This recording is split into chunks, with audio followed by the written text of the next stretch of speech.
Hi, I'm Mason Hall, and today I'm going to present my speech on coffee makers, past and present. The purpose of this speech is to educate my audience about where the everyday coffee maker came from and how we consume coffee has evolved.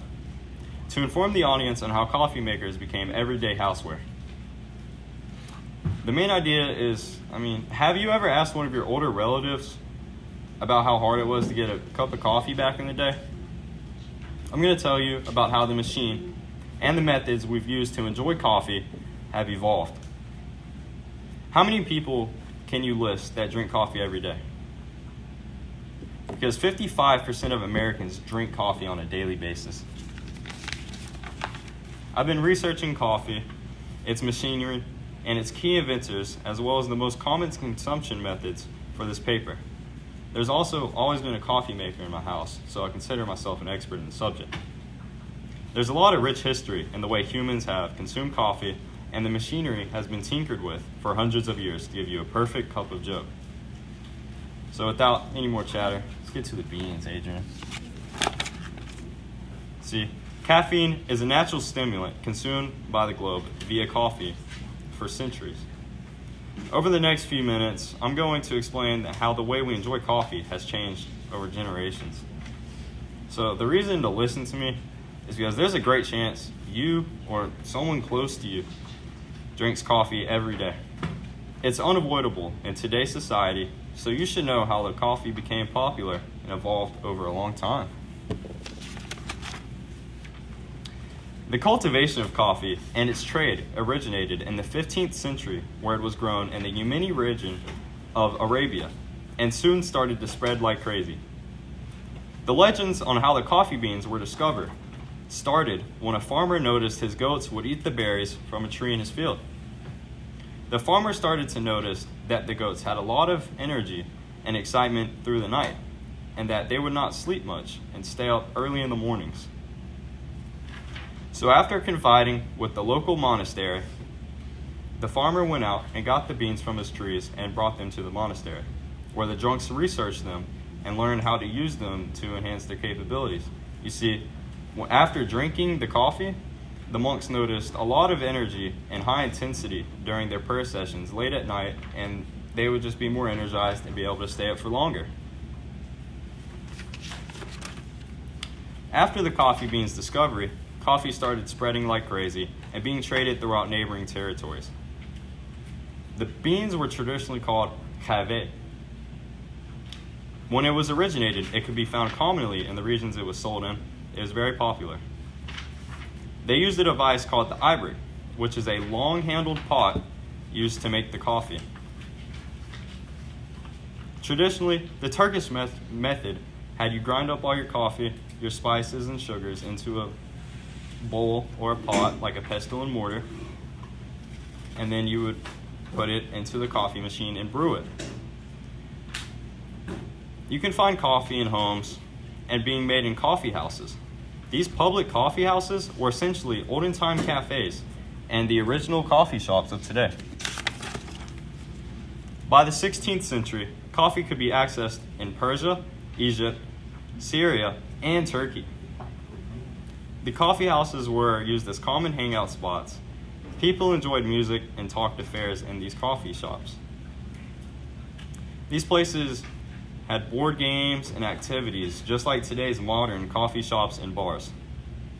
These places were social centers and important communal talk spots.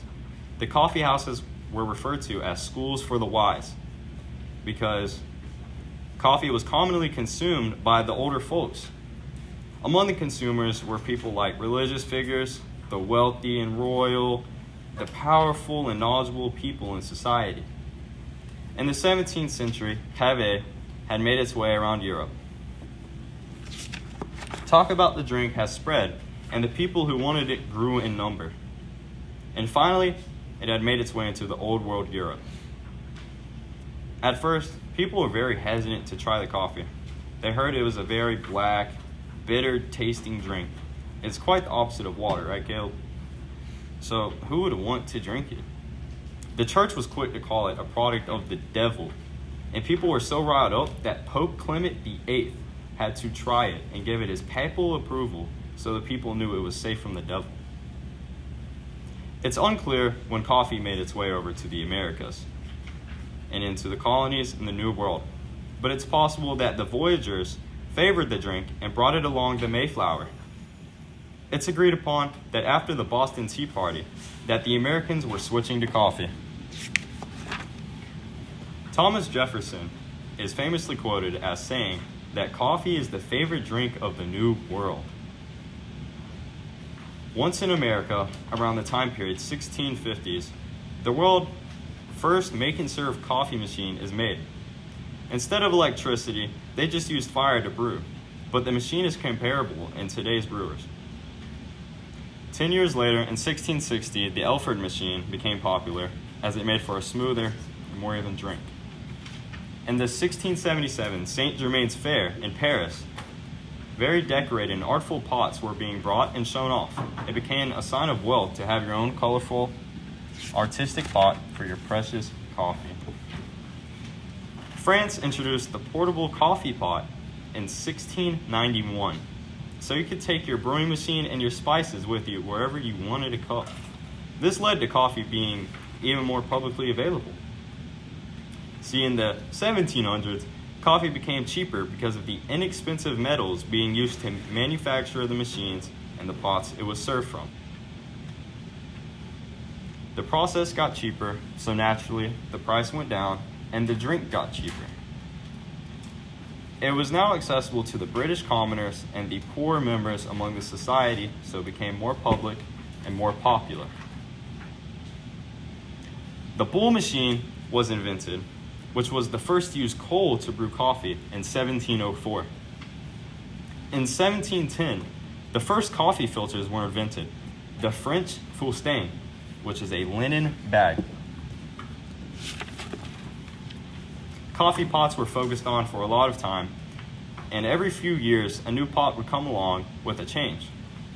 The spouts would curve less, the handles would curve less, and overall it became a very straight, boring cylinder.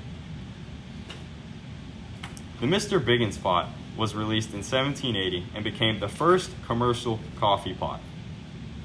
It could make 4 cups of coffee at one time, and the pot made improvements among the filtration system. There wasn't any leakage, but there was enough drainage to not tear the filter or burn the beans while cooking. The 19th century and forward brought upon the most advancements. Notably, the French improved upon the coffee machines themselves and started making new devices like the drip pot. Americans focused on how to properly cook the bean and how to keep the beans and all the flavors and oils intact. They also focused on how to steep the powder and make a flavorful drink. Did you know it takes 44 coffee beans to make a single cup of espresso? That's what's up. That's what's up. And so, all coming together, the globe was starting to master every part of the process. Coffee has spread all over the world, and it is very popular in the modern nations.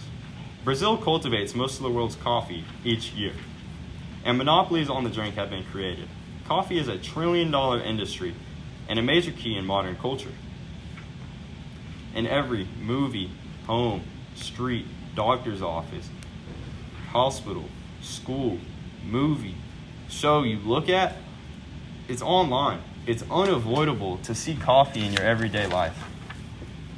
I really hope you learned something from my speech, and that next time you're sitting in a Starbucks line, you think of the ancient iBrick machine. I'm Mason Hall, and this was Coffee Makers, past and present.